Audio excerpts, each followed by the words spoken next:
UAP, unidentified anomalous phenomenon. Are they extraterrestrial, interdimensional, time travelers in origin, or are they simply a result of top-secret military projects, false flag alien invasions, PSYOP, drones, or other human-made aircraft?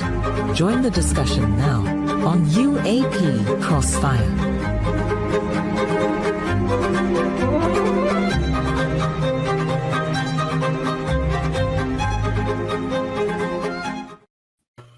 Welcome, everybody, to UAP Crossfire, the show that has a whole bunch of alpha males debating the biggest secret in the world. Are we alone? And it looks like maybe we're not. So anyways, we're going to be doing a lot of discussion tonight about different things, and we're going to get into Orbs with our special guest that's going to be coming on, named Bob Spearing. He's the International Director of MUFON. He does all the international cases around the world. And also we're going to talk a little bit about that egg sighting. I call it the egg sighting because I'm not sure really if it's true or what it is. And then we got a little thing for Don Eckert. Too bad Don's not with us tonight because he's not feeling well, but we're going to kind of show something that we picked up, and I think you'll like it. So first, let me introduce everybody that's on the screen here. Below me, he's probably one of the greatest helicopter pilots in the world. Oh, Commander far from that. You do a great job. You're a credit to the service, my friend, and stuff. Thank you very much. Is it going to be egg sighting? It's going to be slightly egg sighting. Okay, it's just want to throw that in there. There's just so many softballs that you put up in that I just felt like I'd go with the egg sighting. Yeah, the egg sighting. And of course, we got Dan the Padre Carlson. Good evening, Dan, how'd you do on the other show? I heard that you did an exorcism show. I couldn't watch it because I'm scared to death of exorcism. I had a good time. I was on Sacred Divisions with Bishop Long. We covered a wide range of subjects and could have probably gone another 2 hours the way things were going, but it was a lot of fun. Amazing. That's great. Well, listen, I want to start off the show. I got this video from a helicopter pilot, and it was amazing, and it kind of parallels what Commander Cobra said at the other show. And I think it's important because I think when you get people who are in the know about helicopters, helicopter pilots, and flying, and you listen to them, you'll kind of find out that this video is a little strange that they've been touting around on News Nation. Anyways, let me play the video, and I'll get everybody's reaction. 22-year Army veteran with both military intelligence and aviation background. I spent the last 17 years of my career flying AH-64 Apaches, OH-58 Kiowas, and UH-1 Huey helicopters. After reviewing the existential video from Jake Barber, I can say without a doubt the video did not involve a helicopter. I estimated the distance between the egg and the helicopter to be about 100 feet. That is if the egg is 20 feet long as purported. Yet the cable system seems calm and stable. Any cargo helicopter like a CH-47 or even utility helicopters like Blackhawks or Sea Stallions would have significant rotor wash to disrupt the cable with visible cable waves in rocking motion, especially when the egg is offloaded from the cable. At that point, the cable gains wave energy from the rotor turbulence and begins to move more violently. This did not happen in this video. The cable stayed stable and calm after offloading the egg-shaped craft. Also, if you hear sounds of helicopter blades working a cable system under the transmission and engines, the audio is fake. All you hear directly underneath helicopter transmission and engines is the high whine of the transmission and engines. Also, the rotor wash on the ground at the point of release of the cargo is so significant that it can actually brown out the load, or in this case, the objects being carried. Since the surface did not look like concrete but a field, there's no way that you would not be able to detect the rotor wash effect. Having direct experience moving large cargo under utility helicopters successfully, I also noticed the cable terminates well above the egg, and it looks like there's thread-like strings that are coming out from the bottom. I don't recall ever having a load that didn't have a pintle hook where you can hook the cables or straps in. This just seems to be terminating, and there's just strings coming out the bottom. That is not what is normally used for sling load or recovery operations. The cargo release is not complete either when the video ends, so we don't get a chance to see how they detached the cable from the egg-shaped craft. And in fact, you see the cable moving off to the left and the egg starting to roll to the right. And that's not normally how you offload a object like this. Real world loads you would detach immediately once the cargo was safely on the ground to ensure the aircraft can depart without incident. In this video, no one's on the ground to ensure the load is detached or stabilized, and in fact the egg begins to roll to the opposite direction of the cable being moved. The video strikes me as one of an amateur attempt to simulate what was being claimed by Jake Barber. What I can say with high level of confidence is this video does not show a real helicopter recovery operation, and that's just my 2 cents worth. All right, so that's the video, and I'm going to start with Commander. What do you think of this guy, and what do you think of his theory? Well, when we talked about this, Chris, I thought him and I drew a lot of the same conclusions. I like his perspective. It got me thinking that this, as I wrote to you, possibly we're talking about something that's being done with a crane. Just looking at how static it is, and that means the dimensions of what's reported might be a lot different. So it might be a much smaller egg payload, and it might be a crane that's doing it. Just looking at how it's moving and what he was talking about with the cable. But even that is interesting, how little is being done. One thing I will draw everyone's attention to, the more rope-like lines that are attached to the egg in that saddle cradle, almost blanket-type structure that connects up to the main cable, might be some of the reason why you're not seeing a lot of motion. Obviously, you're not having any downward rotor kind of wash onto it that's causing any kind of movement. So you may have a much stiffer lifting cable, but I think his conclusions are very, very accurate. I agree with a lot, if not everything that he said. And I think the absence or how quickly this has dropped, just not seeing more, is interesting. So we're either being set up for the next big reveal, the next big piece of footage that's going to come out, or like many of the things that pop up, this one just may go into the, not talked about anymore file. You know, the one thing that I got struck by that video that I thought was amazing what he said, is says that the actual sound pitch of the video doesn't sound like a helicopter. Oh, yeah, I told you that from the beginning. That right. was BS. Right, but nobody's really picking up on that except you and. Well, if you've been inside a helicopter, you're correct. First of all, with a helmet, you're not going to generally hear a lot, and all you're going to hear is a high pitched whine of the transmission, because that's usually right underneath where you're lifting from, or the engines. And also with the cable, he says the rotor wash would swing that cable a lot more than what it says. It's too steady, he says. Right, it is. It's very steady. I told you that was very unusual, so it would need to be very, very high.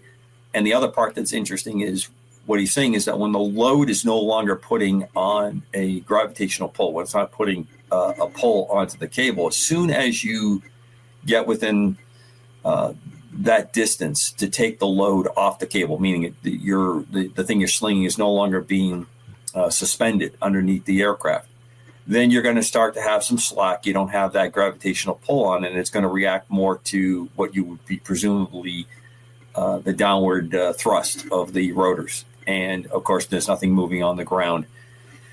So given what we have and how it's packaged,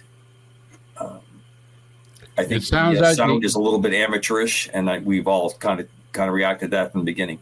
Yeah. Sounds like the egg is a soft egg. That's about it. Anyways, Padre, so you saw David Toombs, you heard Commander. What's your take on all this? A lot of the same things, the lack of prop wash or rotor wash, sorry.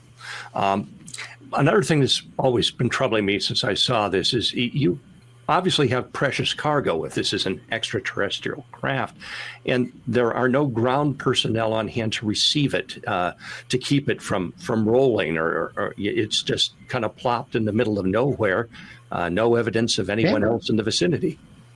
It's not covered. I mean, for a secret unit to have a secret project with a secret object, it wasn't very secret, was it? No. Like I said, the only explanation I can give for that is that you have a small clip of where it was lifted out of something and you were headed to someplace else and you had a problem and you put it down. That's the only explanation I can give you why you don't have a prepared area that is going to a pad area of maybe a vehicle or a container of some kind for it to go into. This is just the part where the load started to move around and you had a problem. But if that's the case, all the other things don't add up either. You're not seeing any rotor wash, which means even in the most obscure and dust blown areas where you've had other helicopter area, you're going to see some kind of movement. That's not it's just not detectable in the clip we have, and the sound is amateurish after you talk to people that have been around it. Now, is that intentional? Might be. It could be part of just trying to throw you off. Now, let me ask you this. You raise an interesting point, Commander. So how does that fit with Jake Barber's credibility? Because everybody's saying, oh, my God, he's a whistleblower. He's directly involved. And then at the same time as he's giving this information out, they show a video that's extremely suspicious. Right. And now you have Jake Barber's I call it testimony, but his interview is now under suspicion. Right. So again, this is like people that stand up in front of Congress, talk about people being executed for what they have seen or what they've been around. And okay, next question. Yeah, you're right. And to me, I think that it throws the whole interview into suspicion.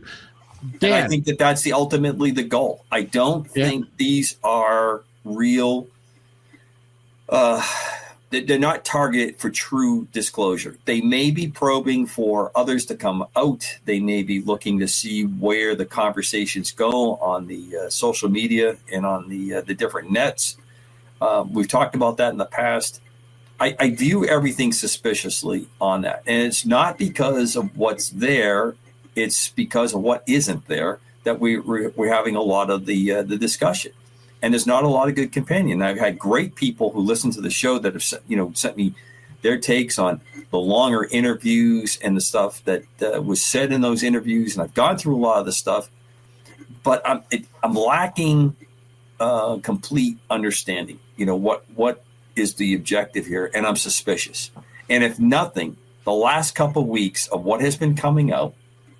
What's due to come out in the assassination files when they are opened will tell us a lot, but it's obvious that we have had huge amounts of disinformation or whatever term you want to use that's been going on for decades. I agree with a lot of that. The only thing that I question is anything that the CIA is going to put out, I think they're going to sabotage it. I mean, even if they bring out the JFK files, the MLK files, and the RFK files, I think they're going to make themselves look. Yeah, they're going to do a lot of redaction. But when the official file comes out, what has been out before, what people have received from various sources over the years, there are at least some comparison points, and that's what we have to do. We don't have a lot on this particular egg video to compare it to anything else, right? On activities out there, but we do have some other activities. Again, I find this much like the Capitol Hill testimonies and the other things gone on. It just goes quiet very, very quickly. We live in such a fast news cycle now that if you don't continue to feed the beast goes on to something else. They say 48 hours and the story dies because you got something else happening in the United States. Dan, I think now that you've seen this video, do you think this brings Jake Barber's interview into question? I mean, now you got Ross Coulthart there showing that video, and he's supposed to be an authority, getting to be a big authority on UFO and ufology. And now you got this Jake Barber who says, yeah, I mean, I've had this soul-searching feeling as I was transporting this object, and everybody's saying that's a phony film. And I think it is. You know, I have some problems. And once he moved from just the credible special forces man into summoning objects with psionics and things such as that. Another thing that I've observed is in the days leading up to the initial release of this, Ross Coulthart was everywhere. He was on all kinds of media and social media promoting it. And since it's been on, where's he been? I mean, the last thing I saw from him was about the JFK files, and that was a day or two ago, but he hasn't been back talking about this much at all. I heard that it's either today or tomorrow Mr. Baker is supposed to be on a documentary of some kind that's going to get more into this. But it just seems to me that this has taken kind of a weird turn more into the psionics than the craft itself. And I personally, I'd be more interested in the aliens and the craft than I would be in psychic manipulation and so forth. Well, I'm very suspicious of this new word, the flavor of the month psionics, because they're talking about how you can call down these crafts and they'll come when you call. And, and same thing with CE5 or CS5 or NS5. I don't know what it is, but I mean, what they do out in the desert. But I mean, I don't think you can just call down an advanced civilization. At least I have not had the experience of somebody who said to me, Chris, I can show you, let's do this. I've heard about it. I've heard people talk about it, but I've never seen any actual proof. Dan, do you think this is real?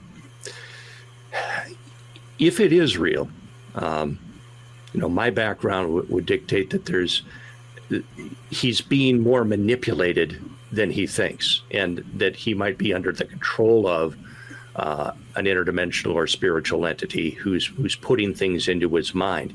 There's no doubt in my mind he sincerely believes what he is saying, but as to the actual validity of it, it comes into question. He's talking about having people that he's working with that can summon these things, and not only that, they can take them over and fly them. Yeah. I mean, I get into a Tesla and I don't know what button to push. I mean, you go into that's because you're not willing to have the brainstem insert. So let's just knock that off then. Oh, so I got to do the Matrix thing with the thing in the back. Yeah, absolutely. If you're willing to put that, you just plug right into the headrest. No steering, no nothing. You just off you go. Yeah, I'm skeptical. No, I do think there's. I do believe that there's technology that you can mine. I call it mind melting because I can't get the Star Trek thing out of my head. But I think there's a way that planes will, or if they haven't already, but planes will have thought patterns that the pilot could have, and the plane will do what the thought patterns are telling them to do. There will come a time, if not already, that we probably have that technology or will have it. But to summon extraterrestrial crafts, Commander, what do you think of he was almost, in tears and everything else that he was talking about. And I don't buy it. Well, he earnestly experienced something. I'm not going to question the validity of what he experienced. He experienced something. Here's kind of my take on it. Since we haven't had a mass reveal where we've had the day the earth stood still kind of moment, if you're one of these people that has been selected to be tuned into the frequency and the ability to do this, I would think that if our extraterrestrial friends are trying to keep onto the program that they set up, they're not going to pick somebody who's going to reveal it until they decide it's going to be revealed. So that's, to me, if you're selected to be part of that program, I don't see how that's a ticket to start giving away secrets before those that are the secret are willing to give it up, if that makes sense. So obviously, I think that's happened, or something happened that is emotionally searing to him, and he's experiencing that. I've seen the same kind of thing in religious circles with people. I've seen the same kind of thing with people that were post-traumatic stress that experienced something, and they somehow actually determined something beautiful out of a tragedy because they survived, or what they saw, or they saw something really, really traumatic, but it had a good side to it, and they're forever connected to it. So the manifestation of what he's expressing doesn't surprise me. I think a lot of folks that experience this absolutely believe it. I'm not one to call them a liar. It's just that I can't, without it being confirmed and to a way that I can understand it, and it's probably my shortcoming in that situation. I'm sorry, but I'm having a hard time buying it. And that's always very difficult because I've had people, Dan will be nodding here in a second. I believe in a God that isn't readily seeable to most people, but I completely believe in the experience that I have with an element of that God. And I see that in everything around me. I experience that with my animals. I experience that with everything, and I walk on the oceans or in the forest with up here. So I get that. I think I can explain that. I have at least a couple thousand years of philosophers that kind of point to the same kind of thing that gives us some level of connection to it. But you're showing me something, and then you're tying other things into it. It's not very long video, and it gets convoluted. And the other part is this. You are a long list of people. You're in a long list of people that have shown up, told me this, have somewhat competing stories or experiences. We have good experiences. We have bad. We have really, really bad experiences. And we're just not at the point where we can thread it all together. I think it does fit. It's just I haven't seen enough of the pieces to fit it. I think I understand it. But again, I'm not a person who expects that I have to have it to believe what I believe. It's just that simple to me. Here's the two things that bother me, guys. One, if people have the ability to call down these ships and control them, as the Padre said, right? There's people who say they can call up a ship and they can control it. Well, if I can control a ship, why don't I land it on Main Street in downtown Buffalo or downtown New York City? But nobody's ever done that. So if you can control a ship and you can make it fly and do whatever you want, one of these people have to turn around and say, you know what, I'm going to park it right over here at Yankee Stadium, let everybody see it. And that hasn't happened. So that makes me a little suspicious. And the other thing that makes me suspicious about this, and I'm as you said, Commander, I would never call a person a liar, but I'm suspicious because I've done all kinds of abduction cases with MUFON. I've interviewed, all kinds of people who claim to have abductions. And I will tell you, 99.9 have never had a good feeling. They've been terrified. They've been screaming. They wake up with nightmares. Their feelings are such horror. They're moving through a wall that they don't understand how they could go through that. They're on a metal table that they're being dissected. They're being stuck with needles and probes, and nobody is giving them anything for pain. They're telling them basically in a mental telepathy, oh, we're not going to hurt you. And the pain is unbelievable. And they have nightmares and nightmares afterwards. And I've heard nobody tell me what a beautiful experience. So when I hear Jake, and obviously there's got to be something for him to say this, I don't know what it is yet. I'd like to find out. But it just goes against the norm of what I've heard from people who've had encounters, and their encounters have been so traumatic that, I mean, some of them are having these nightmares and have PTSD like a soldier would have and stuff. Your comments on that?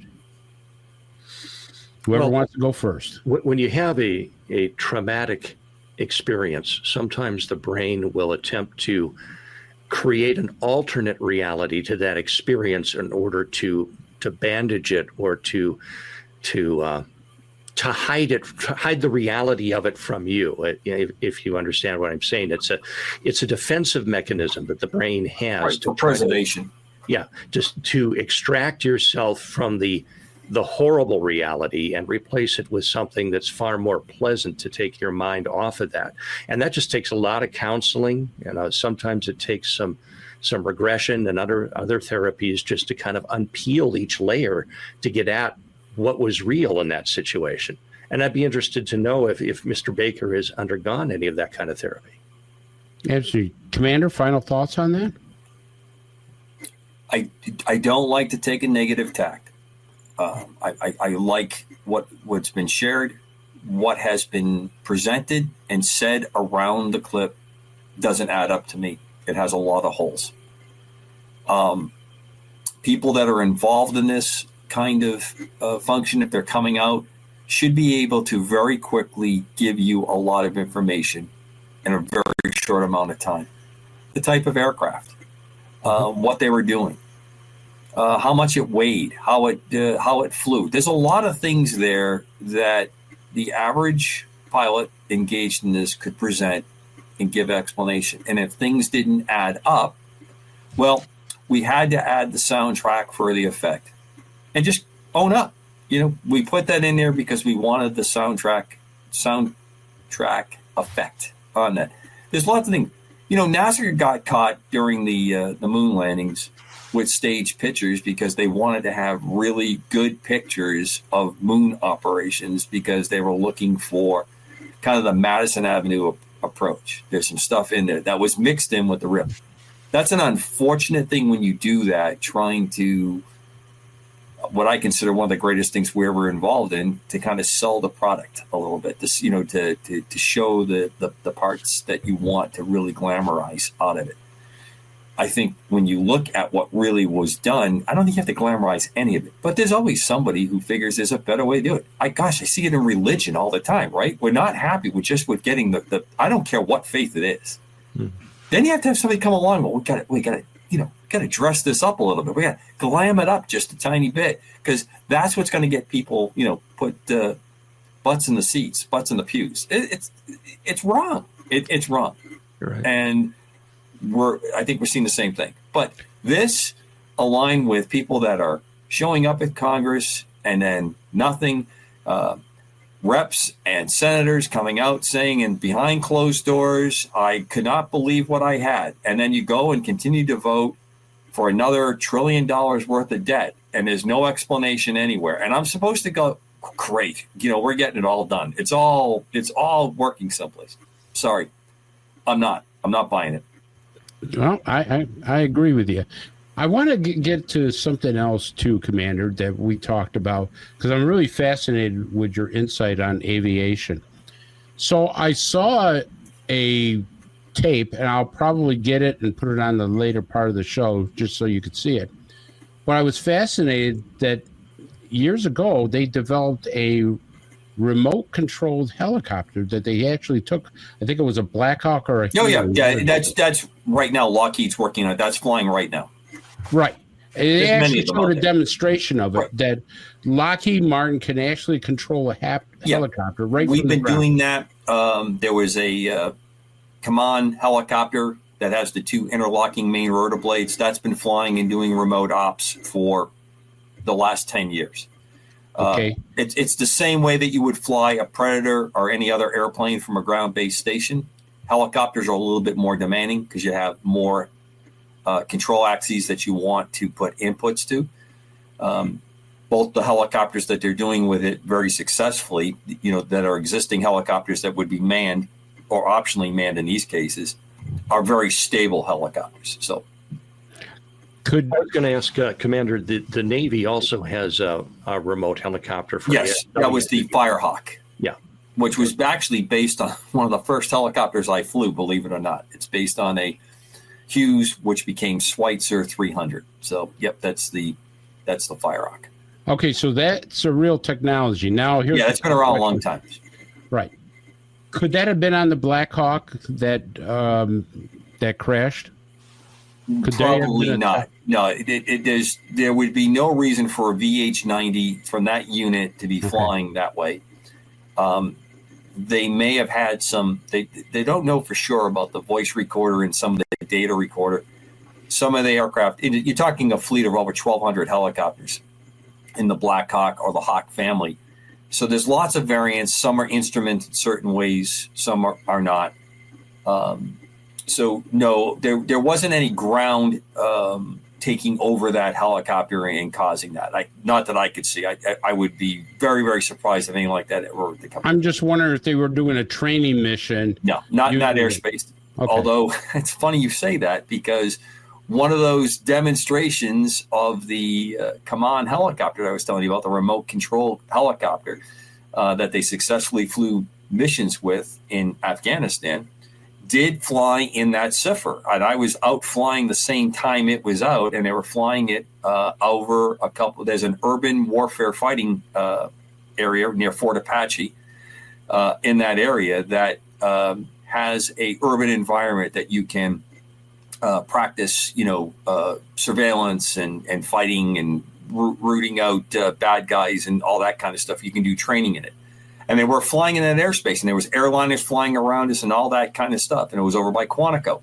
So it did work in that kind of complex airspace. It wasn't at night, and we weren't flying on the routes. That's a VFR route that takes you specifically up into DC, and they were practicing for a very specific mission that they were flying on. I can give you one more input on this horrible crash. There's a lot talked about the helicopter being at the wrong altitude. Any place from 150 feet to almost 200 feet above the altitude it's supposed to be at. One of the things that's been going around, a lot of people have not been able to determine, and it's kind of linked to possibly the lack of air traffic control in the tower, because this was a tower-controlled movement. It wasn't a radar-controlled movement, is that when you check into airspace, you're usually told an altimeter setting. And on the altimeter, you have a twisting device on the face of it. It's called the Colsman window, or in some of the new helicopters, you actually punch in the digits, and it's given as inches of mercury or millibars on the European system. So you can have two aircraft that have the same setting in their altimeters. And when you fly, your altimeter has to be within 75 feet of whatever you've been told is the altitude. So usually before you depart, you're on the ground, you will set the proper altimeter setting. You would put that in, and when you look at that, that has to be within 75 feet of the altitude that's set. So you know that you're within calibration. So even two aircraft can have that variation between the two.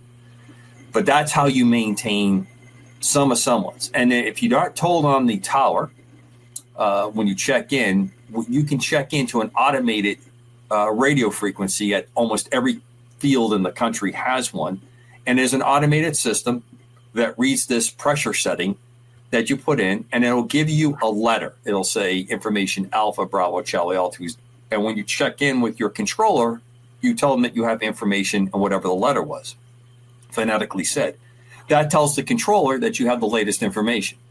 If that changes while you're flying and you're not expected to go back to that automated, you would be told again. And you have to read it back. You have to tell them. If they tell you it's 3011, you have to repeat 3011 back so they know that you got the right number with the assumption that you're putting it in. That doesn't appear to have happened in this particular part. So when they checked in, they may have been flying on the wrong Colsman setting, and they thought they were at the right altitude, which would throw them up. That's a lot of it's the difference in the altitude is a huge error on the altimeter. But it could be a contributing factor. Would that be the responsibility of the pilot or the air traffic control? Both. Okay, so there goes with that. All right, I'm going to kind of pivot a little bit, and I wanted to talk about this because I was fascinated that MUFON has been able to get Leonard Stringfield's diaries. Now, for people who don't know about Leonard Stringfield, one of the greatest ufologists there ever was. The man was amazing. The man had personal diaries, and he had sources from all over the intelligence field and the military field. And MUFON was able to get his personal diaries. I think there's like 65 books of notes, field notes, articles, everything else. And it's amazing. It's actually very frightening that there's 5 people in the United States right now that are redacting these diaries because there's certain names we don't want out to the public. They're still living.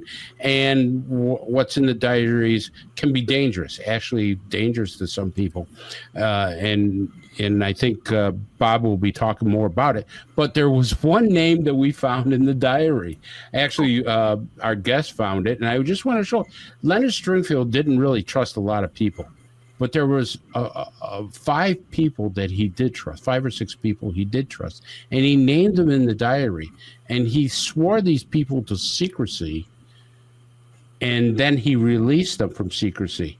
And one of them is actually one of our hosts, Don Eckert. And I'm going to pull up the diary here. And as you can see, it says, several have gained my trust over the last few months.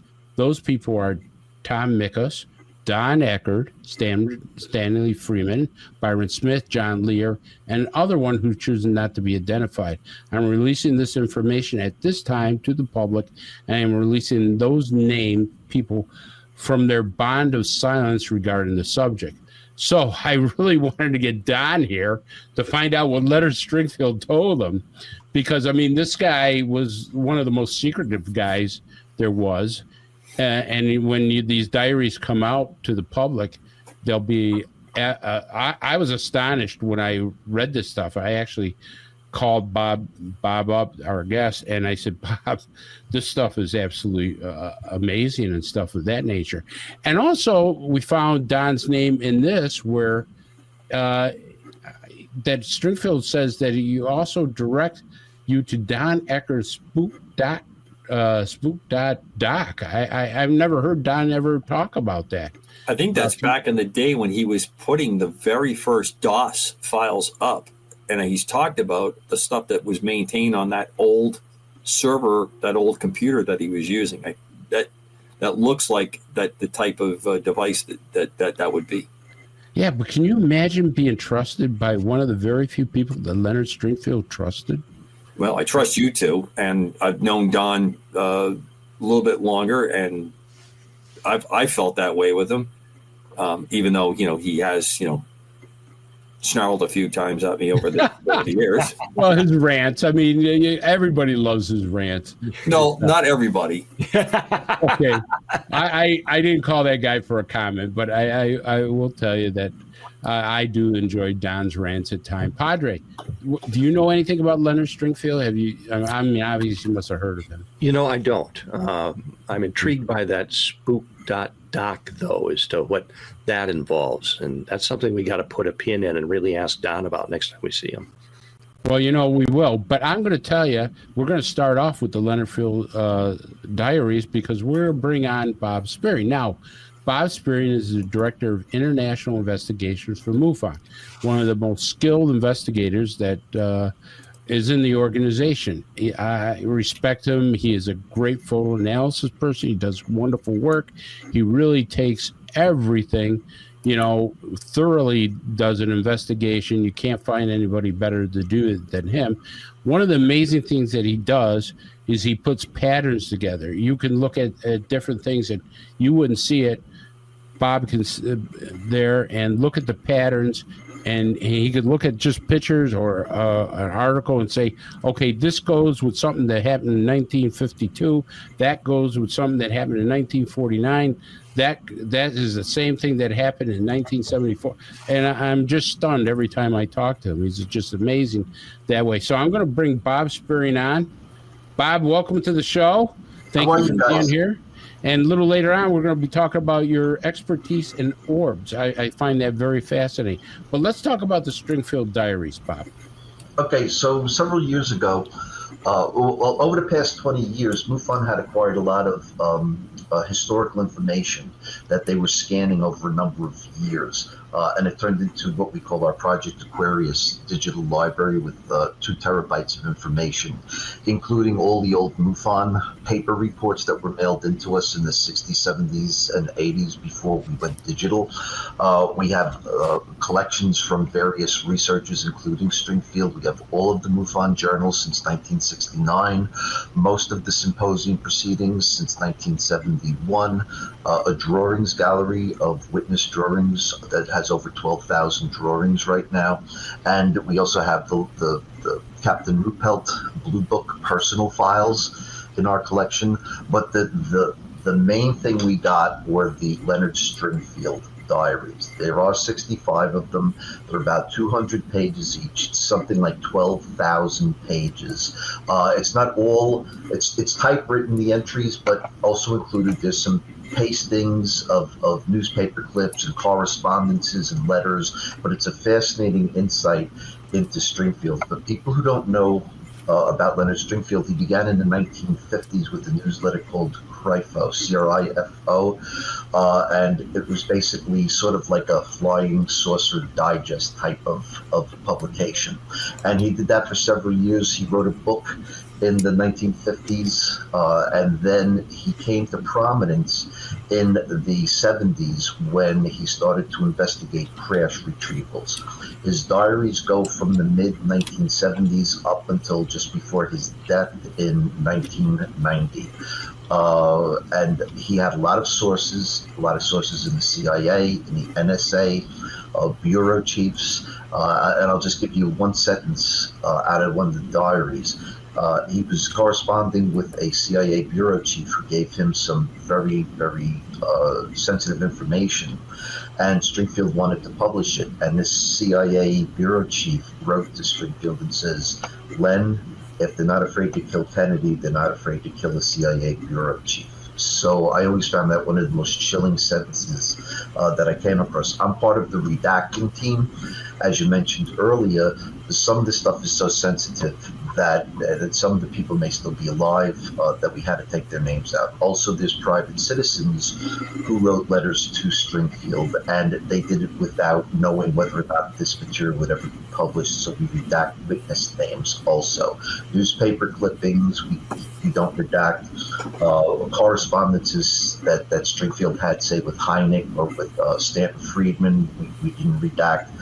But there's just a whole fascinating amount of information that are coming out as we go through these diaries. Right now, in our Project Aquarius digital library, 5 of the diaries so far have been doubly redacted and put up for the general public to see. Well, you have to get a subscription for $50 a year to get the whole 2 terabytes that we have in our library. But we've uploaded 5 of the 65 diaries so far that have been fully redacted. Bob, can you tell us, in the ones that have been released, what you find interesting in them? A little bit what Leonard Stringfield was investigating? Yeah, some of it I can't really go into deeply with you guys because we're going to bring it out at the symposium in July in Cincinnati. But one curious thing we came across was a very, very old version of the Rendlesham incident. And I had never seen this fact before, but in one report from an eyewitness there said that over that small ship that had the hieroglyphics on it, that there were actually 3 aliens in a beam of light that were making repairs to the object on the ground, and it was sort of floating in the beam of light.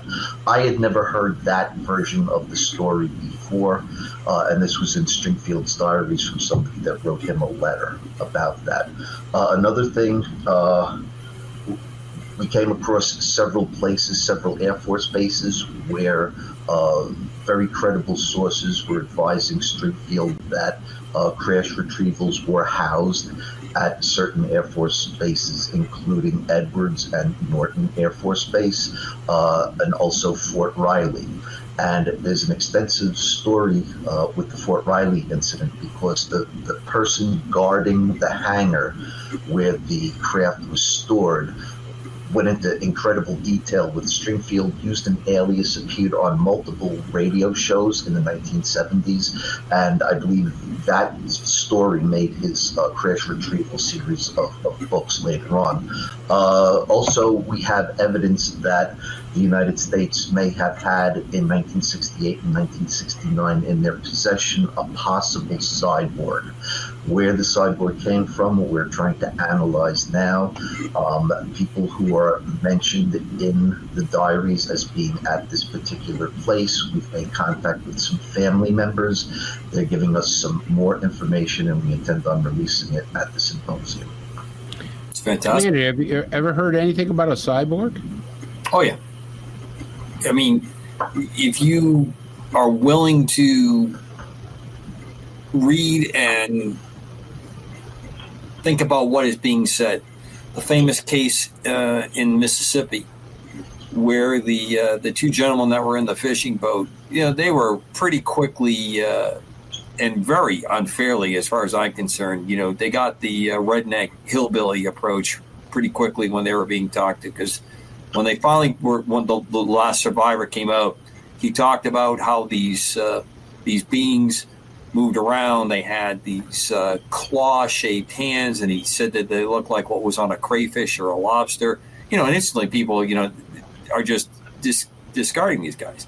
Well, if you think about what they were talking about, and you talk about mechanical or robotic type apertures that are on there, that kind of makes sense to me. That you may not have the dexterity of a hand type shape thing, but you may have a mechanical thing that can do work, and you see that when you go into places when they're working with everything from radiological material behind the screen to biological stuff. In manipulating stuff around. So that doesn't surprise me. I've heard that, and the Riley case is interesting because it reminds me a lot. It's not that far away from the Coyle incident, where you have the helicopter that had the encounter with the UFO during the Vietnam years. Was a Huey, and the crew talked about it, and that one kind of got into the news, and it was well documented, and then it was just kind of left alone. Yeah, amazing. Padre, it's amazing that what we're doing now is pretty much what's been told in the past. We're working with, neurological implants and things that we could do that. So now we see in the past, and I'm trying to think of the name that that Bob was talking about, the two guys that were fishing. One of them was it Pascagoula? Yeah, Pascagoula. It was Calvin Hicks or I'm getting the names mixed up. Calvin is the one. Yeah, Calvin was great. I got to tell you real quick, Padre. I interviewed Calvin, and he talked about Commander. He talked about the cyborgs, but he said this woman came out, this woman alien. He goes, Chris, this woman alien came out, and she was going to do something with my throat. And I tell you, if I had 5 or 6 beers in me, I would have asked her out. I couldn't even go on with the show. I guess that's what interplanetary beer goggles, whatever that is. Yeah, I'm not sure how that even works. That's perfect. All the aliens look good around closing time. That's all I'm going to say. That's all I'm going to leave it. 5 or 6 beers, Chris, and I would have asked her out. I go, okay. And that segues us into the hybrid program, the alien-human hybrid program, right? Yeah. How that happens. But there's something to what Calvin's saying, because we're actually doing that now. We're at stages with, Elon Musk doing implants and things of that nature. So why wouldn't an advanced race have the same thing? Robotics and cyborgs and everything else. I mean, we're just leading into that area now where we could be replacing in the near future. They're saying we could be replacing human body parts with artificial parts or cloning body parts, as aliens, may have done.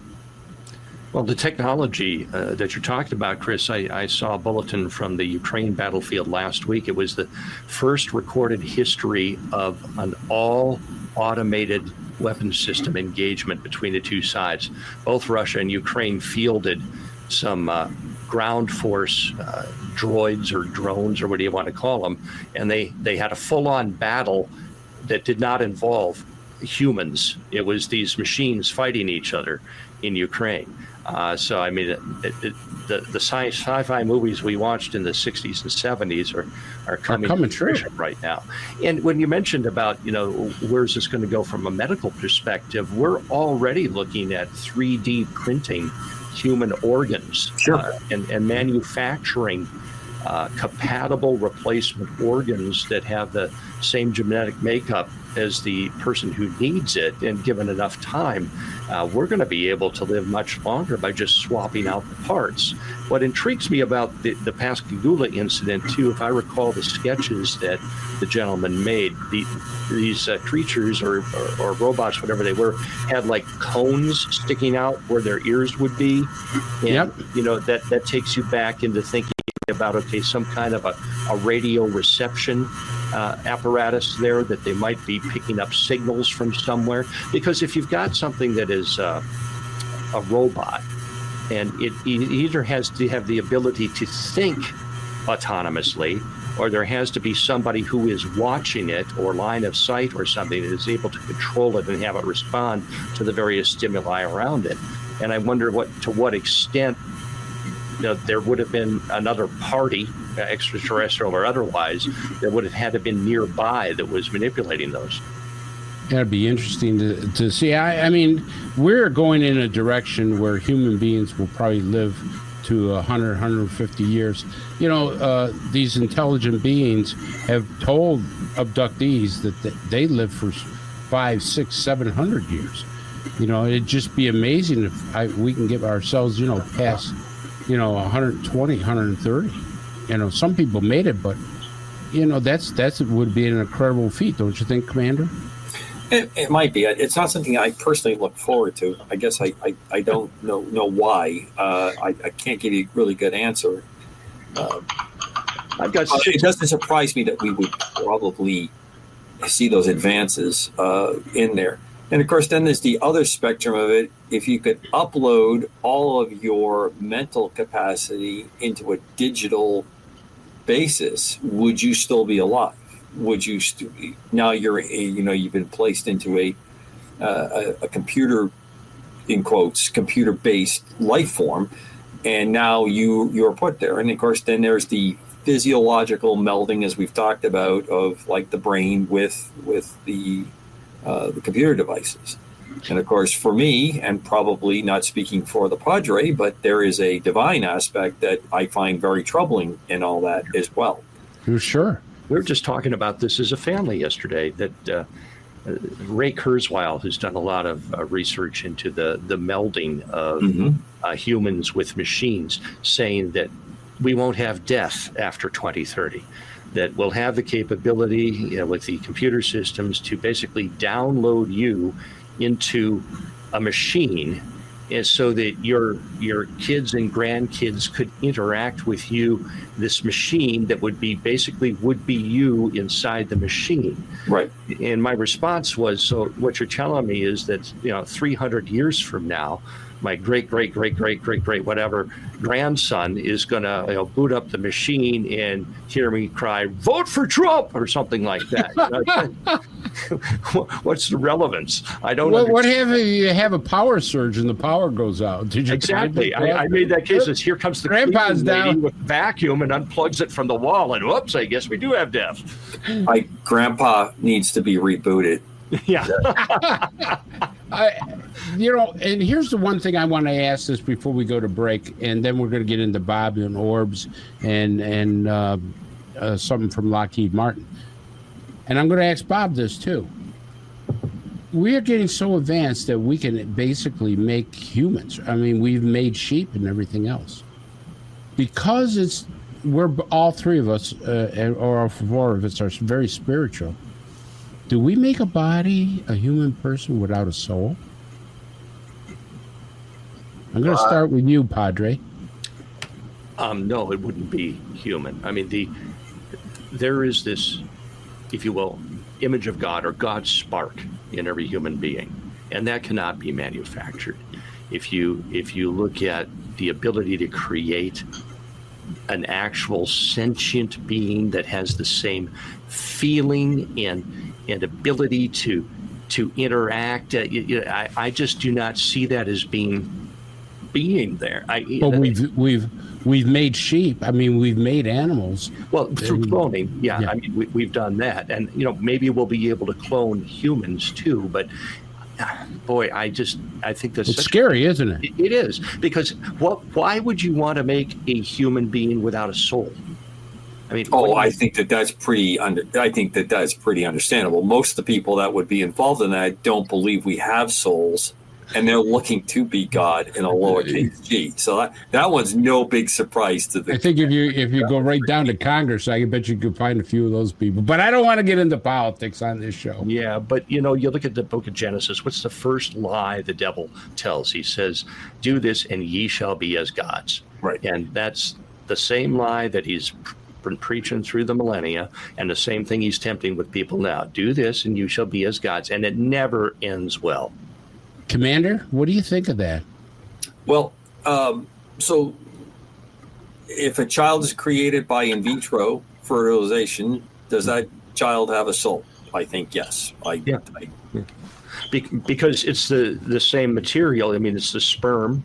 Right. It's the same creative action that goes on there. It's just that it's done in a non-traditional way. Right.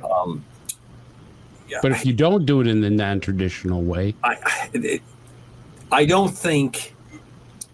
I really hate standing in for God. I really do. I've never really been comfortable with this. I will never put forth anything that we create in our philosophies, our interpretation of what we're supposed to be doing on this planet and in this universe that is, I believe, created around us and for us to go and do the right thing.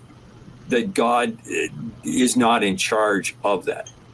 To be said, I think you can have non-God activities that result in the manifestation of life that is void of soul or is of evil being. So I think that that's like saying, well, do ETs have souls? I would assume yes, because I would assume that ETs are of God's creation. That's how I view that. Yeah. If there's evil ones out there, maybe they're in league with Satan. I don't know. I did have an interesting talk with an author one time where I said to him, I think a really good book that you could write really well is an ET comes here and is possessed by a demon and has to go through an exorcism by our ritual because the ET where he came from or it came from didn't have that kind of a problem. They are exposed to it here. Bob, I'll see that written someday.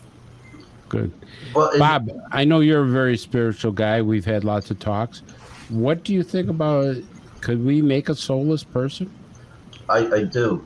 As a matter of fact, when Don is mentioned in Stringfield's diary, that's diary 63, near the very end, it goes a lot into what the little grays are, that possibly they're some sort of plant-based, they use photosynthesis for energy and possibly human blood and stuff. And if you go to the Bible, basically, what are demons? They're disembodied spirits, okay? They need a body to enter. If you want to take a really sharp left turn here, it's a little gray alien that soulless would be the perfect vehicle for a demon to enter into, which is another theory I have, that possibly these creatures may be from the future and they were programmed exactly that, to cause havoc in our time. I also wanted to, before we go to break, I just wanted to mention, you got to look up a video on YouTube called Brain Bridge, and it's basically about within 5 years they'll be able to take a head and attach it to any body, and they said that as long as it keeps getting new bodies, we could conceivably live for 700-800 years, going back to what Dan said. All right, the problem with that, in my mind, is if kids say are being abducted crossing the border for organ harvesting. Okay, who's going to really benefit in the future from head transplants? It's going to be very rich people. So where are you going to get the bodies from? You're going to have to harvest entire people. Sure. Head transplants. So I see a very dark future ahead. I'm a pessimist when it comes to that kind of stuff. Well, I tell you, if I ever look up Brainbridge, the video Brainbridge. It's a company, and it shows you exactly how they're going to attach. It's scary. It's like it is. It's horrible. Yeah. To me, it's freaking horrible. Brainbridge. All right. We'll take this on the other side of the break, but people stay tuned because this is getting really a little strange and exciting. So we'll be back right after the break. Oh, there we go. We're back to UAP Crossfire. Somebody was screwing around with my mic. Anyways, I want to that little gray that's behind you. Don't say that. I don't like that. No. Okay, he's gone now. Don't worry. Here's the thing: when you talk about exorcisms and stuff like that, that chills up. I watched The Exorcism when it originally came out. I had 3 nights I had to sleep with the lights on. Okay, because that I don't play with that stuff. That stuff is nasty stuff. No Ouija boards in my house. Anyways, I want to play this clip because I found this very fascinating. If we have this technology, I wanted to ask you, Commander, about this because, I've never been a pilot. I don't know anything about aviation. You do, but I find it very fascinating. So let me play this and let me get all your thoughts. Lockheed Martin has invented a technology for planes that allows the plane to literally change shape, grow, change color, charge itself without any wires, and also potentially fly autonomously, which for us sounds a lot like what we perceive to be UFOs. They've developed a technology called the skin of an aircraft, and it's not like your traditional paint job that's a protective layer over the plane. This acts like a living organism, and it can literally allow the plane to change shape on demand. It's more of a muscular material. So what happens is the plane has an intuitive ability to sense when the plane needs to change shape. So imagine it'd be like if you had a couch that sensed that you needed a nap, and so it changed into a recliner. This is all possible because of the plane's advanced sensors and data flow that are built into the skin using no wires. It is because of this advanced technology that the plane is also able to change color in seconds and also potentially fly autonomously. They believe these planes will fly in packs and are smart enough to communicate and learn from each other while mid-flight. So next time you're out and you think you're seeing UFOs, you might just be seeing Lockheed Martin testing out this new technology. Also, if they're announcing this technology to the public, it makes you wonder what type of technology is out there being. This is going to blow your mind. Lockheed Martin has invented a technology for... Yeah, there we go. Anyways, Commander, what do you think of that technology? It's not all that surprising. So, do you think we have it? We have degrees of it. There's no doubt about that. So a lot of things that we see in the sky could very well be ours then, especially if it's changing shape, absolutely, changing color. So let me take you all the way back to World War I. World War I, they were really concerned about ways that they could fly their airplanes and not be seen. And there was a phenomenon that went on in World War I called the ghost ships. And what they did is they had clear material, not painted, skins. They were cloth, they were linen. And they never painted them. And what you saw was a much more like a skeleton of the aircraft when it flew. And the reason they did that is because it would not show up against the sky very well.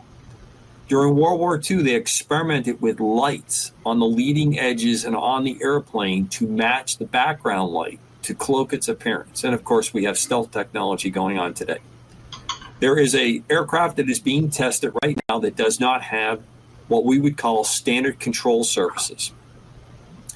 And the standard control surfaces are deflecting air over the wings and the fuselage and on the tail, ailerons, flapperons, flaps, slats, all those kinds of things. So what they're experimenting with now is electrical charges on the skin of the airplane to affect the airflow. And the reason you want to do that is it's going to reduce drag. Now, some of the stuff they talk about in there, the practical questions they ask, that's great, but where is the power source coming from this? Because this is a tremendous amount of energy that's required. Then I will take you to my final stop, the Tic Tac. Yeah, exactly. That really demonstrates that we have probably cracked some element of this, but we're not flying these aircraft. Everything you saw in that video is bending air. It's moving air molecules. When you look at the Tic Tac, I don't see them doing that. Not by its shape. Its shape is not very aerodynamic. Not by the way it flies. Not by the way it affected sensors looking at it. I think you've crossed into another area. And the reason you don't see more Tic Tacs is that either A, they're so prohibitively expensive, we don't have a lot of them. I think it probably requires a lot because I think that they're manned. I think that they're crewed. I don't think they're completely autonomous yet. And it may be so destabilizing to the world as we see it right now. And I told you that's my theory on a lot of the stuff that we have going on. You made me a believer on the Tic Tacs. If you have a power source that could replace oil, it will destroy the planet as we know it, because we will come to an absolute screeching halt because we have got ourselves stuck on an oil-based economy right now. Right. Okay. And even more now when we go drill, baby, drill. Right. But that's because that's how we've got a world economy established, and that's what we're fighting for. And I don't think everybody has completely cracked that code on that. But if that was out there, it's going to be introduced at a time and a place when people that are able to control it are going to be able to transition to it and either maintain order or maintain some kind of power, political, economic position. So all that stuff we saw there is capable. I have seen for years different attempts on skin camouflage techniques that are out there. But what about changing shape? We change shape all the time. B-1s change shape all the time. F-14 change shape. F-111s change shape. They swung their wings. Helicopters change their shape by the way they move their rotor blades. It's not all that impossible and not all that improbable. There was a thing called the Mission Adaptive Wing that was tested in the 80s. And what they did is they physically changed the camber. That's the curvature of a wing. So that when you were in flight, you could actually bring it to a much more critical airfoil shape, which was better for the cruise flight and got you much greater distance. But you needed to fatten that wing back up to its more normal standard shape when you wanted to land because you wanted to be able to fly slower. That's the reason why the wings move on things like B-1s. They swing forward because it lowers the speed so that you don't have to use as long a runway to get in or to take off, to land or take off. Technology is there, refinement is there. Usually the problem with it is it's not practical for what you want to do because of the weight that's involved, the mechanical requirements that you have more areas for failure. The F-14 had to prove that it could fly with one wing stuck forward and one wing swung back. It's a very, very impressive picture taken out over Long Island. Look it up. It's incredible. The test pilot has the one wing locked forward and the other wing is back. Well, there's footage of an F-15 that landed in Israel with one wing gone. Right. So, I mean, when you talk about changing shape in flight, that's what birds do all the time. I mean, they take a variety of in-air configurations to accomplish. One of the aircraft that was in that video is the giant airship, which pretty much everybody's abandoned. If you want to see a very funny video, you can go on. There's one of these giant airships flying in Britain. They call it the slow motion crash. And it's coming in nose down to the field, and it's sort of like watching like ice cream melt. It's really kind of funny to watch. No one gets hurt, so it's worth watching. So that's there. There's all kinds of technology there. But remember, I think we are at the precipice of no longer using air pressure as the way to move aircraft.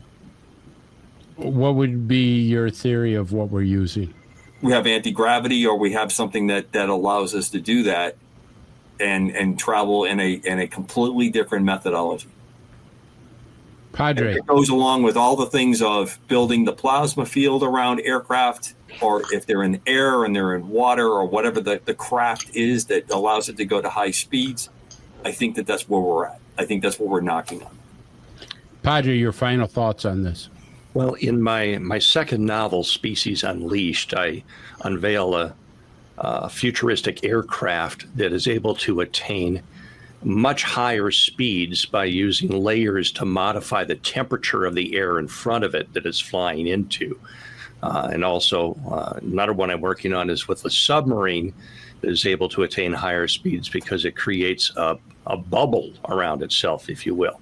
And, that's kind of what we've been talking about with some of these UAPs, the theory that you are in some way removing yourself from the element that you're traveling through, or creating something between you and the element that you're moving through.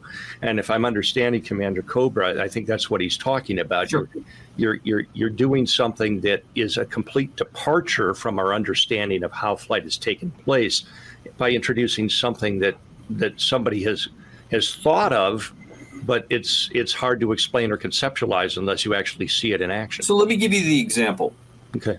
You have man on horseback Okay. as the ultimate and most understood form of movement.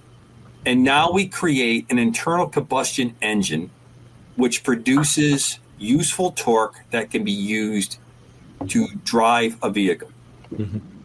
That's the kind of departure I'm telling you that I think we're seeing from using things with wings and airfoils to where we are now, or what we're approaching now, where you're no longer blasting air or trying to accelerate air and change pressure over different parts of a vehicle to have more pressure on the bottom of it. That's what makes a wing fly, or throwing air away and having the opposite reaction to keep it in the air.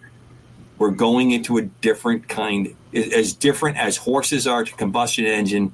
That's the kind of change we're making aerodynamically. And quickly, Padre, when you launch a missile out of a submarine, you put an air bubble around it to accelerate it out because you don't want it to go through the water medium. So a large bubble capsule is around it, and as the motor lights, there's a little boost that throws it up.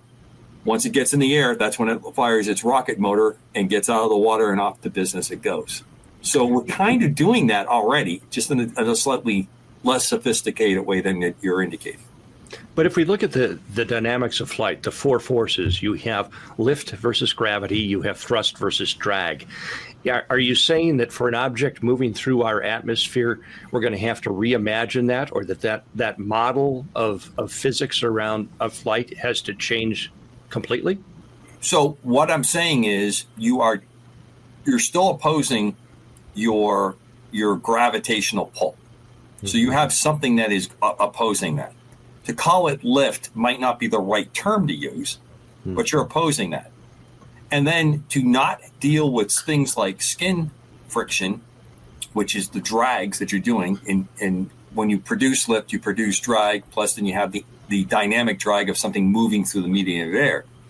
If you have a strong enough power source, you're able to accelerate very quickly. And this has been reported in undersea vehicles as well, with these extremely high speeds. That's a much thicker medium, water, than air. So it's requiring some kind of manipulation of the environment around that.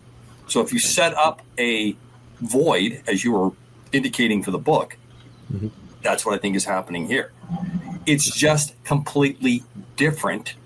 And the reason you're able to get the combustion engine to be so much superior to the horse, in some respects, I think horses are superior in many others, is that you have an incredible amount of power for the amount of weight that is being displaced. How do you theorize we'd overcome the heat of friction? I think you put up a force field around it that allows you not to. You have a vacuum around it, and you're not actually having skin friction. Interesting. And that's why I think it can be occupied, because if you have this source, you're creating a field inside the vehicle that allows the occupants not to feel the G-force. It's not working that way. It's like a buoyancy kind of situation that you're creating. Amazing. Mind-blowing. Maybe. All right. Well, let's get to orbs. Bob, Yes. orbs. But You're considered. Go ahead. I wanted to say a couple of points on what they were just talking about before we go to orbs, if you don't mind. The commander You're the mentioned guest. about camouflage.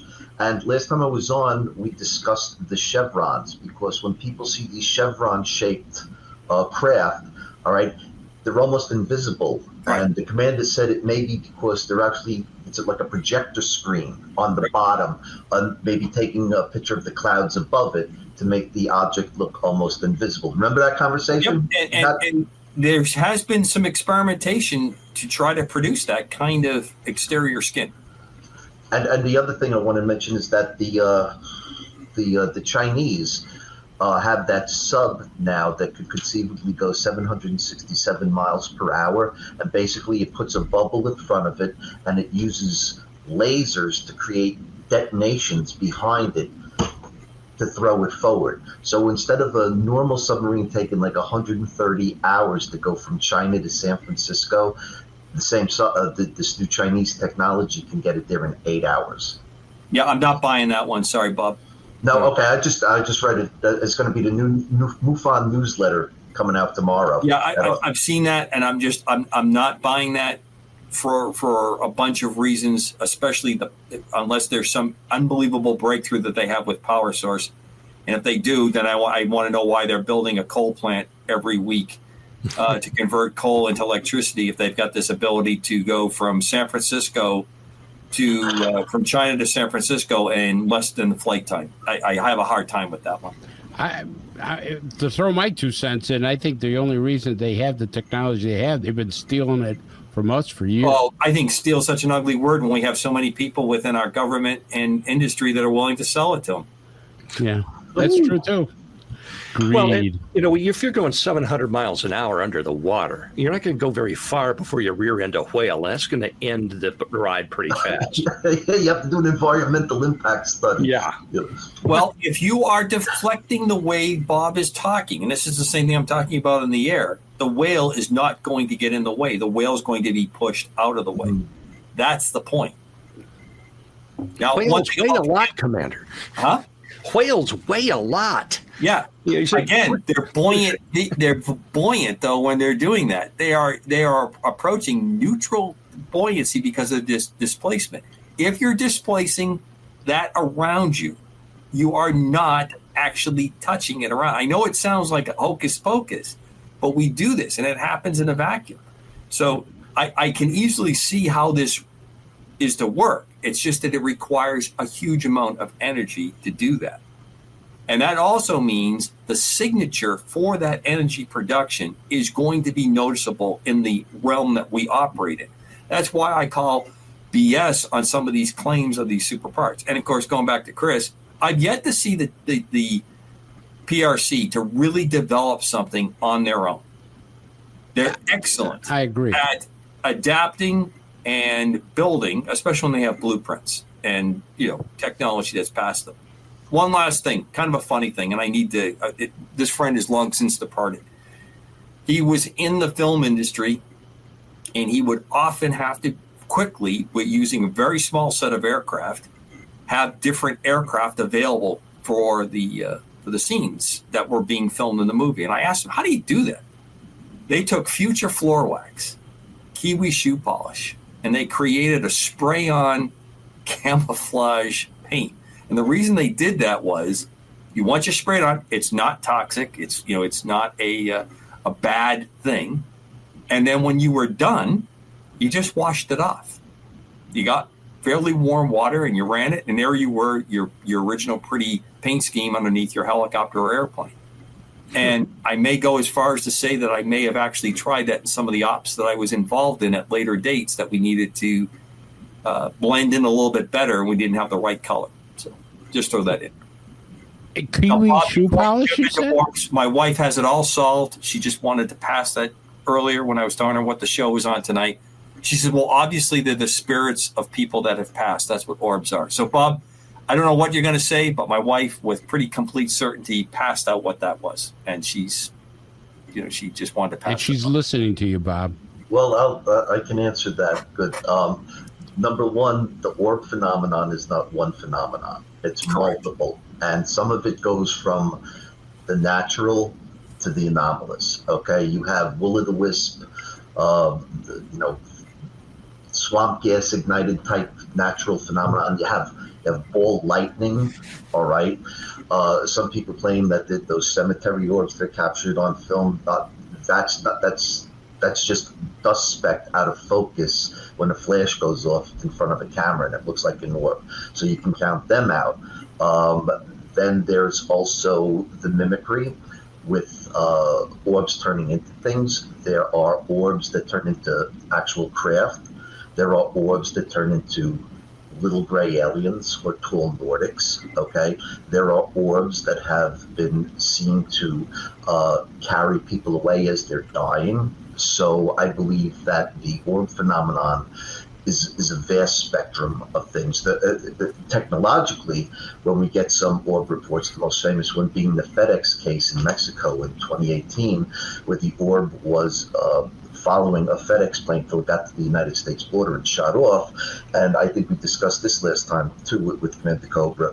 The object was probably some sort of spherical craft enveloped in a plasma to avoid radar detection, because on the TCAS anti-collision radar in the cockpit of the FedEx plane, there was nothing showing, but the object was right outside the window.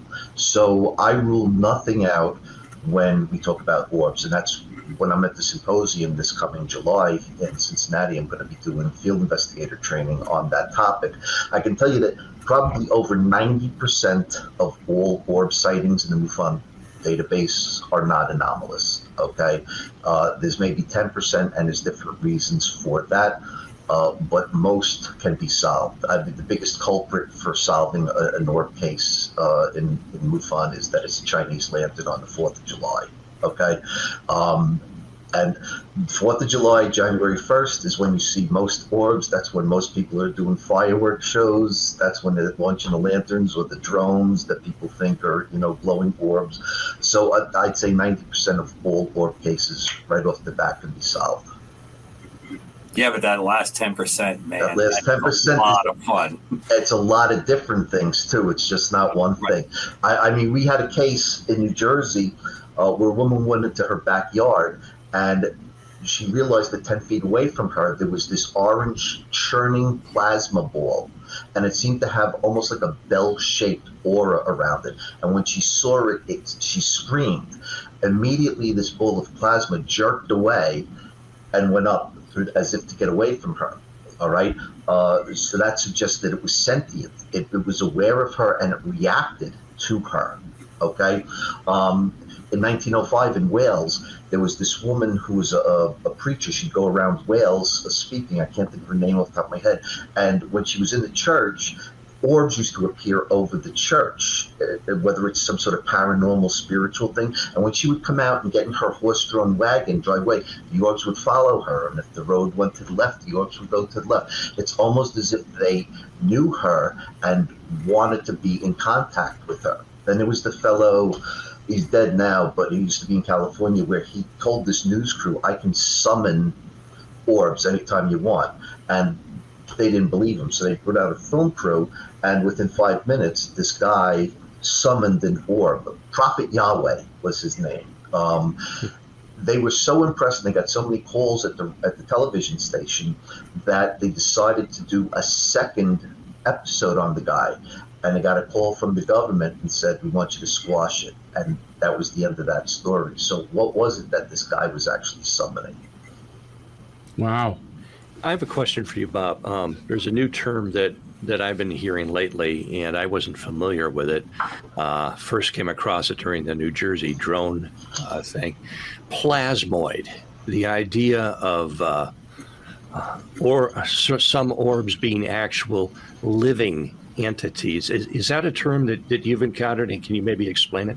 I never heard the term plasmoid, but I can tell you that there are plenty of cases, that not only in the CMS, the MUFON CMS database, but also in the books of a fellow Albert Rosales. He does this series of humanoid encounters, the Others Among Us books. There's 15 of them, and they're fascinating. One particular case that comes to mind is a man, I believe it was in Italy, was out on his balcony, and he sees two orbs coming towards his balcony. He backs up. They come onto his balcony and they turn into two little people. They actually he actually drew a picture of them. And the one entity says to the other one, he is sick, heal him. And they touch him, they turn back into orbs, go away, and he finds out that his cancer was cured. Okay?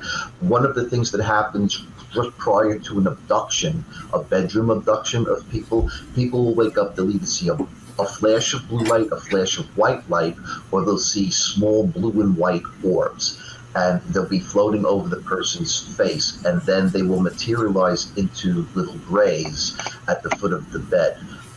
So, yes, I believe that plasmoids can be.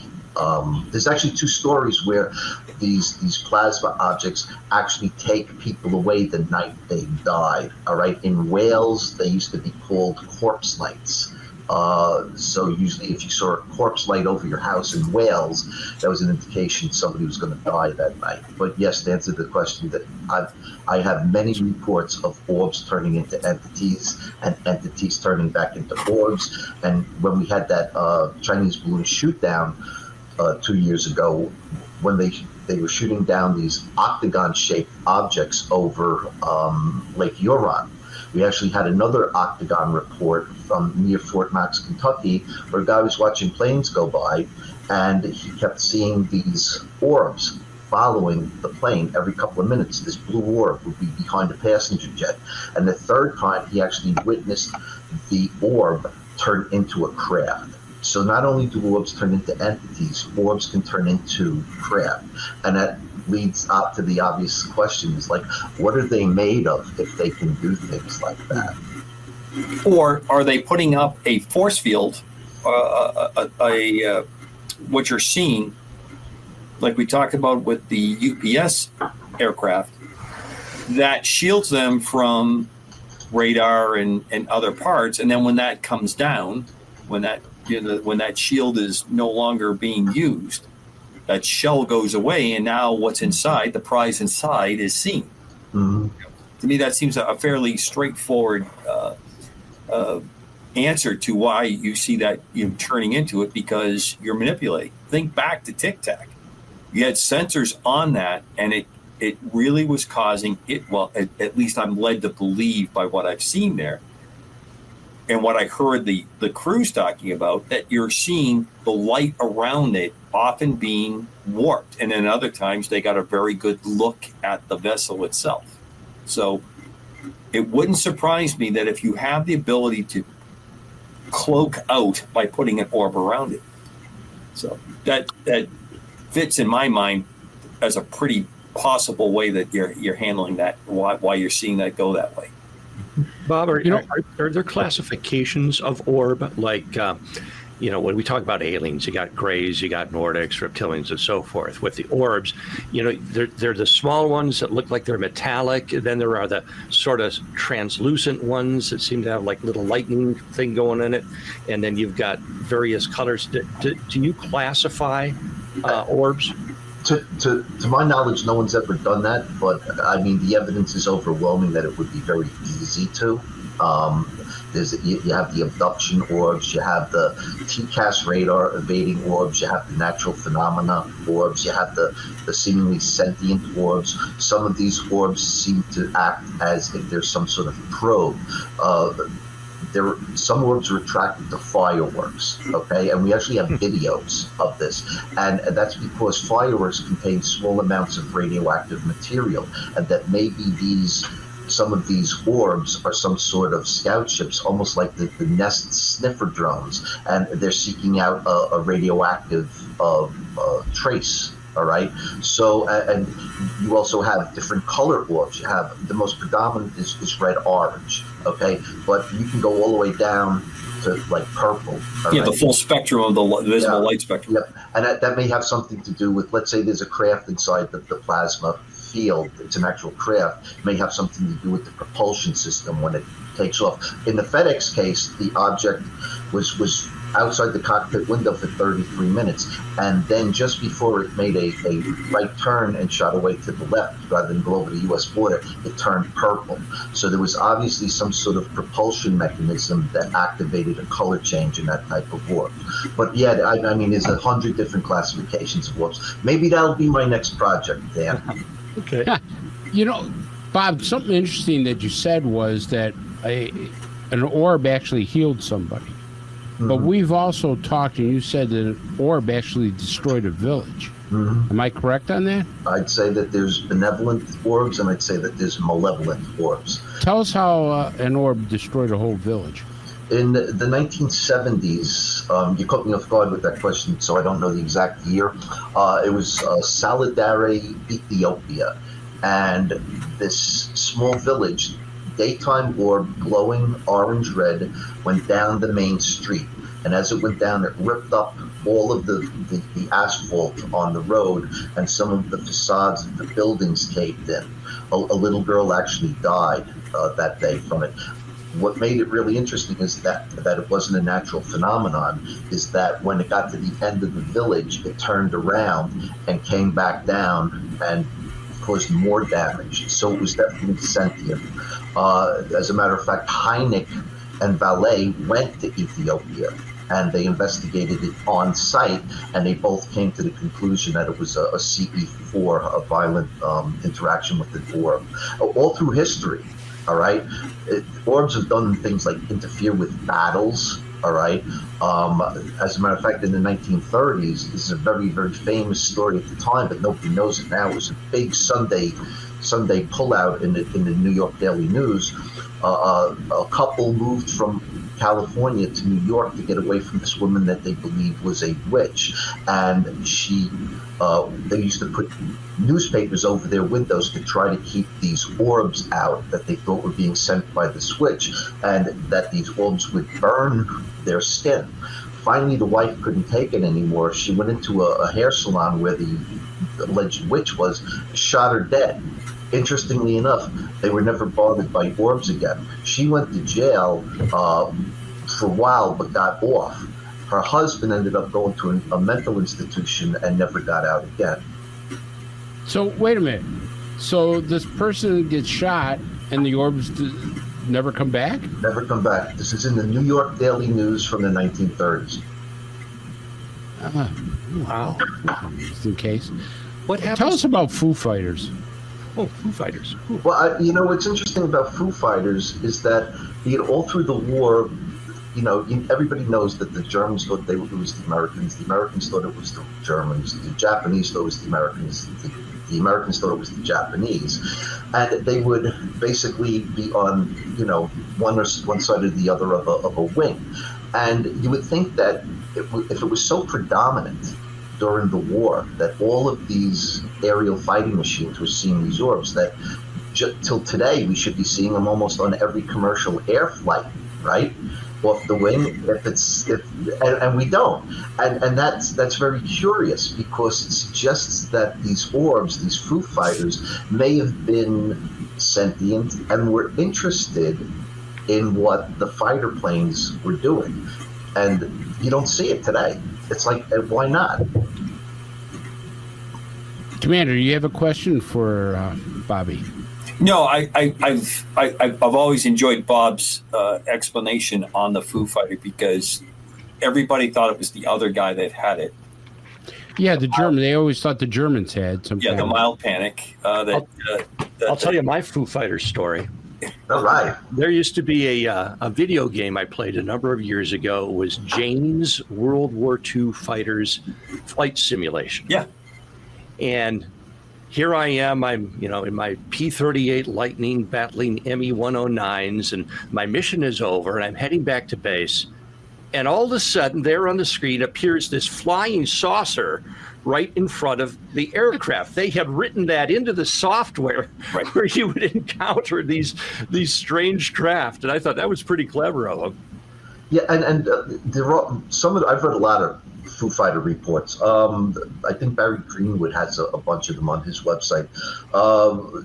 They weren't all like glowing plasma balls. Some of them were silver spheres. They would describe these silver spheres. So, in a sense, many of them, if not all of them, could have been some sort of advanced craft that was doing surveillance on German, Japanese, and American fighters during the war. I mean, we have stories, of military bases being, surveilled constantly. Objects landing on runways at military bases. I did an entire article on dozens of. Yeah, we just recently had a show where our nuke sites were visited, and that falls into this category. But it's interesting that from the World War I on, especially when we start to see aircraft, this aerial phenomena of the orb showing up, and in many cases engagement. There are reports in World War I of actually firing kinetic rounds, causing damage. So, the orb got a surprise, didn't figure it was going to work out the way it did and got a surprise kind of thing. This goes on, and wartime seems to generate the war machine of our civilization seems to generate a lot of attention and brings up a lot of interloper kind of engagement to look at it. Also, I think in many ways, Bob, we also replicate this at a much lower degree, but we do this. I remember it must be 25, maybe even more years, where the Mexican Air Force came out and said that they had filmed and they had encountered a UFO. They were flying over Mexico and something came up alongside them. They got pictures of it. It was, I'm 99.9% sure it was our aircraft from the United States. I don't think it was another military power in this hemisphere that did it. But they snuck up on that aircraft. They did not give any kind of a radar signature. And of course, in those days, we didn't use TCAS but there were ways to cloak it out quite a bit. And they were in a fairly low radar surveilled area of where this occurred.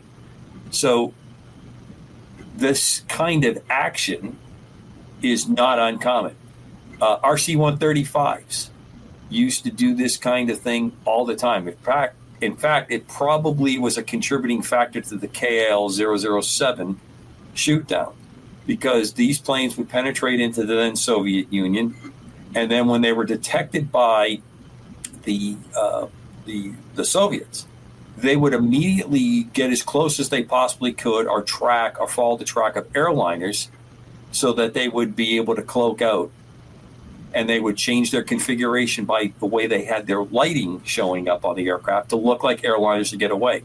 One of the famous stories is one of the guys in that was going to get a tanker. They were getting ready to hit a tanker, and he lined up on a civilian airliner because the tanker was blacked out. He was blacked out. They were using their radar to try to get to it. They don't talk because they don't want to give away their position by radio. And they got up close, and they saw the Pan Am or the Trans World or whatever Korean Airlines logo, and they knew they had the wrong aircraft. These are big airplanes, same size, basically airliner-based airplane.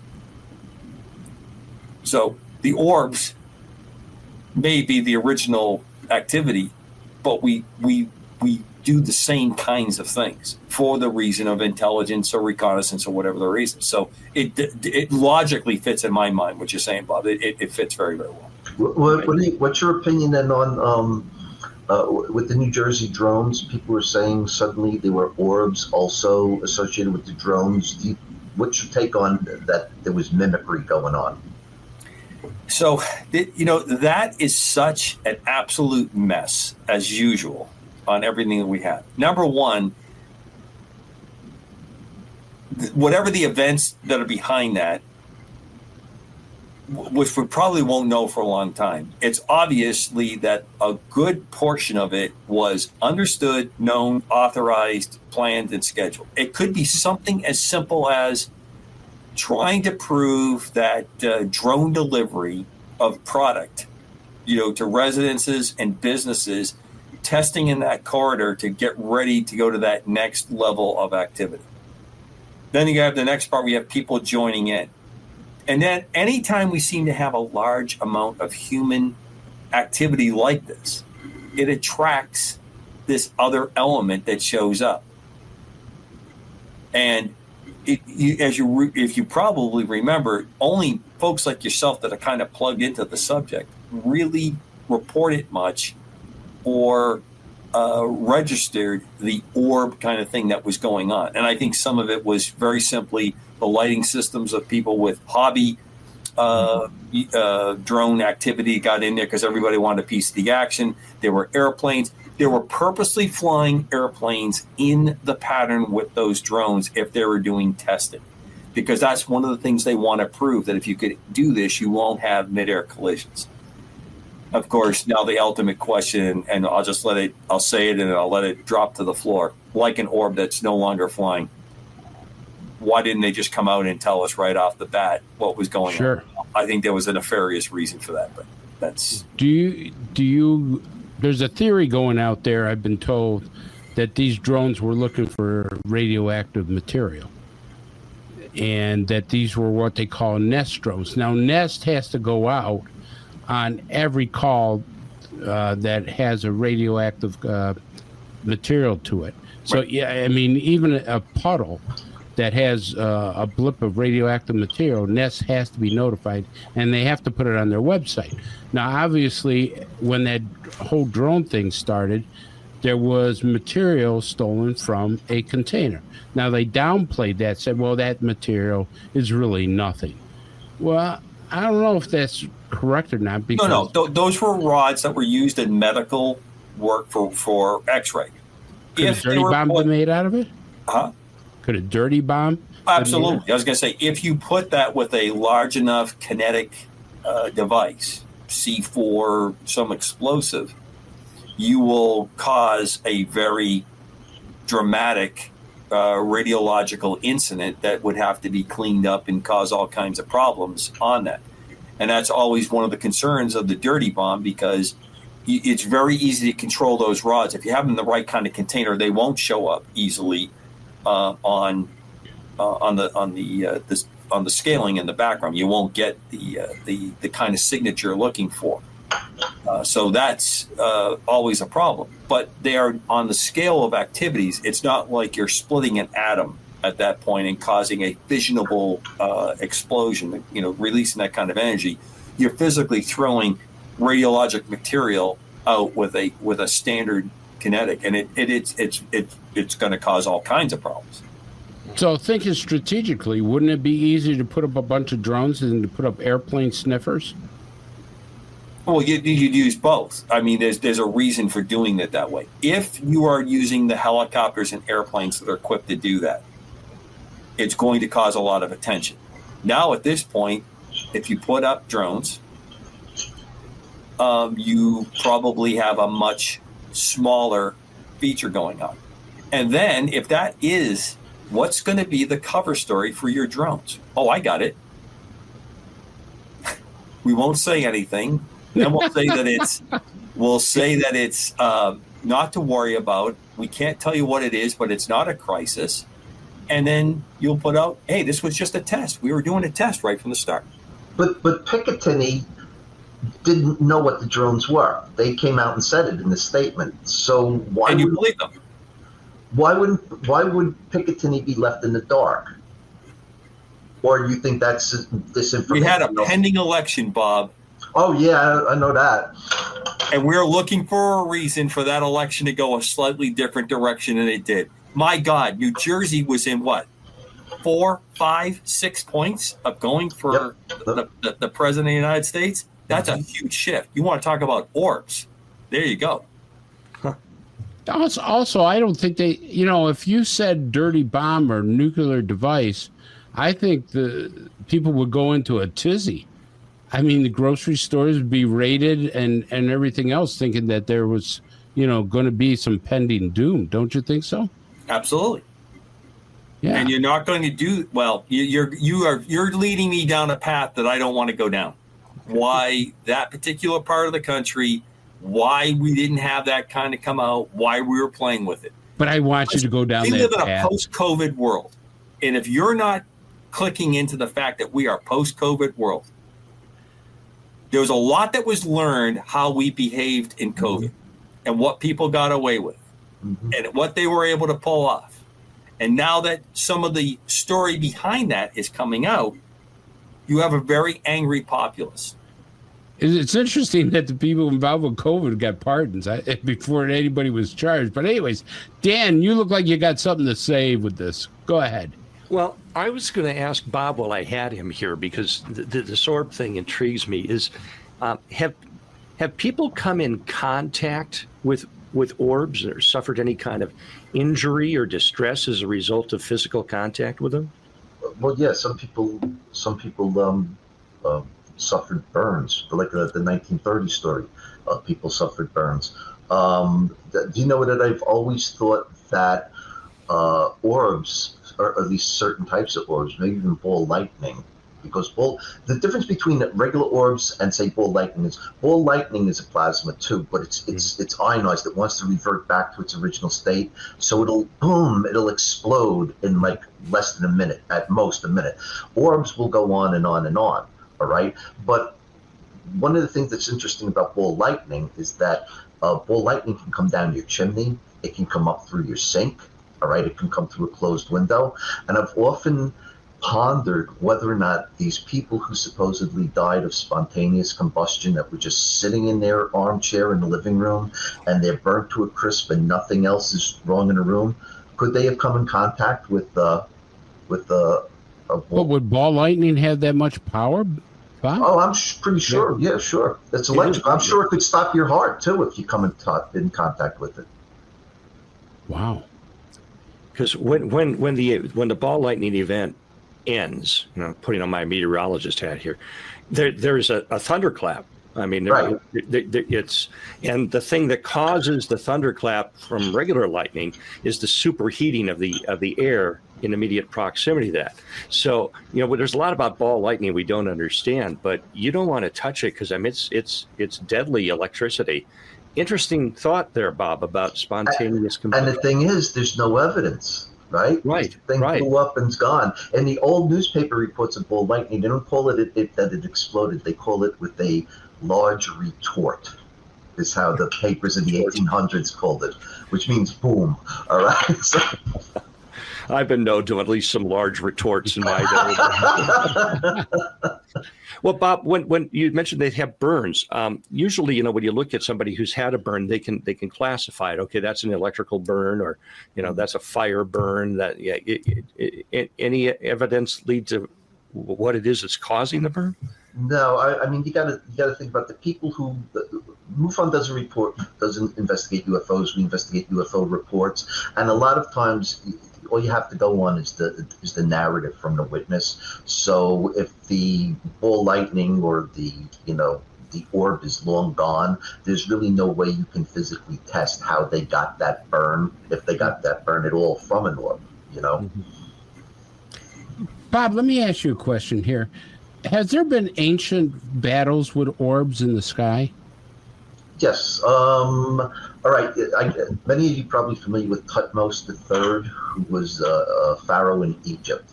He was probably Egypt's most successful military leader.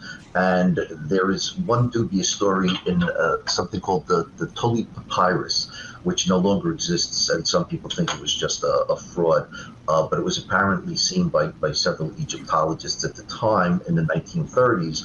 This guy buys a piece of parchment that tells the story about these fireballs coming in the sky more and more and more each day.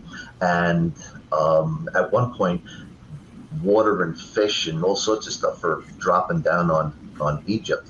And I always thought it was like possibly, aliens, and they were just flushing their toilet bowl after they had taken some water out of the Nile River for whatever. And But the thing is that there's a second story about Tutmosis III, and that's literally written in stone in the Gebel Barkal Stela, which tells the tale where his army went out to meet the Nubians from the south, and just as they were about to engage in battle, this white star, the Stela calls it the miracle of the star, this white star comes down and obliterates the enemy army, but Tutmosis' army goes untouched. So there was clearly some sort of intent, all right, where that was just one incredible meteor hit that took out one army and not the other, all right.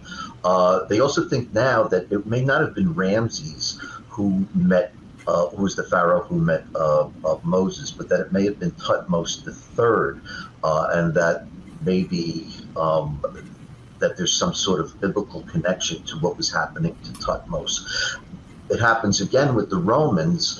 With the Romans, I think it was like 70 BC, they were engaged in with a battle with the Pontian Empire, which is modern day Turkey. And both armies, the Turks were destroying the Romans battle after battle. And then on this one particular day, they go to battle, and this bright white star comes down in between the two armies, and they both run away in panic. They both regroup, Rome gets its act together, and they wipe out the Pontians, and that's how Rome eventually made it down into Israel, all right? So that's why I've always been big on the manipulation of our timeline, whether or not there's some sort of interference. Yeah, and then it's more, I mean, what's the guy, Bruce, from Scotland. He was a contemporary of William Wallace, but he was going to fight the British, and the British were holed up at this castle on an island, and he tells his lieutenant, I want you to be a spy, I want you to get to the other side and wave a torch when it's ready for us to attack. So they see this red light, really bright red light, over on the other side of the river, and they attack, and the British decimate them. And when the lieutenant comes back, it's Robert the Bruce. He says, why did you betray us? He goes, my lord, I never made it over to the other side. All right, he never got there to wave the torch. So what was the bright red light that sort of doomed the Scots against the British? Okay, so there's plenty more incidents, and there's famous people who've seen orbs. So, you know, it's fascinating all through history with all the orb stories. That's amazing. Before we end the show, want to get to the chat. There's a question in chat for Commander Cobra. I want to put this up, and let's see if we can get this answered for. In general, they do not. There may be some that are configured with that. That is not a widespread system, especially on helicopters. Later on, that system starts to show up. One of the things that they do have on many of the new aircraft that are out is a slightly different avionics-based system that sends out the signal, this ADS-B that you hear so much about, this ADS-B out signal sends out, and it allows other aircraft that do have the system and ground radars to use that and know that you are approaching another aircraft and put a warning out earlier. So the Black Hawk may not have the indications in it as well, but it's sending out enough information that other systems on other aircraft and ground radars could see that and then broadcast it out. So you actually hear the warning go off in the CRJ jet when it goes on. But most do not carry it right now, believe it or not. And the other question I want, just to make sure we get these answered, I heard she was flying a COG training mission. What's a COG training mission? I'm not quite sure what that stands for, but continuity of government. Say again? Continuity of government. Yeah, I was going to say that it sounds like the continuity mission, and what that means is their job, although they move a lot of VIP or dignitaries around, their job is if there's an emergency to pick up and move to very secure locations so that the government, if we're under attack or there's a crisis of any kind, has enough people around to have the government, to have things keep going. I'm quickly putting this up. I don't know how well you can see it. Oh, wow. Carrier, and it's showing you the heat and why it's in hovering flight. Now, that doesn't use rotor blades. So I just wanted to throw that up. It's a graphic representation. Obviously, the hot air that's coming out of the bottom of it is the thrust coming out of the engine. Time's up. Great show. Bob, thanks so much. Bob, thank you so much. What a great show. Thank everybody for watching. Thanks for your questions. Remember, send us your comments. You know, get a hold of Commander Cobra or the Padre or even myself at cdeperno549@yahoo.com, and we'll get them answered for you. For the entire crew here, hey, good night, stay safe, and keep watching the skies.